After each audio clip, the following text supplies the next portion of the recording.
Siz ayткандай эмес да бүгүнкү ситуация айыл өкмөттөрүчү. Айыл өкмөт өзү баш өзү хан эмес айыл өкмөт. Айыл өкмөт акимге зависимый, губернаторго зависимый. Чиризден чогулуш райондо, Чиризден областта чогулушта эле жүрөт айыл өкмөттөр. Текшерүү органы ондоп 20 текшерүү органы айыл өкмөттөрдүн башы. Мен жалган айтып атсам, мына текшерип көрүңүз.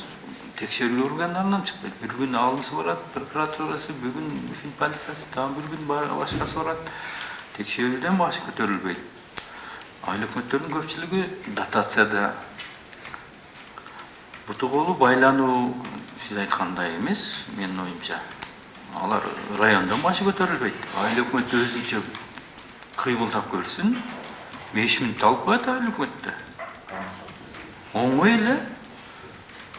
Туура эмес айтып атсам, оңдоп коюңуздар. Ушундай ситуация. Сиз жана конституциядагыдай андай эмес, андай өзүнчө баш болуп, мен болуп, мыйзамдагыдай андай эмес. Бүгүнкү көрүнүш ошондой. Аны сиз билишиңиз керек да, сиз премьер-министрсиз. Аларга мүмкүнчүлүктү толук берип, айыл өкмөттөр. Мен башында эле айтып берем, губернаторлор менен акимдердин ашыкча да айыл өкмөттүн үстүнөн бирөөсүн жоюш керексиз эле жок дегенде. Билбейм кайсынысын бир ошого барыш керекпиз да келечекте.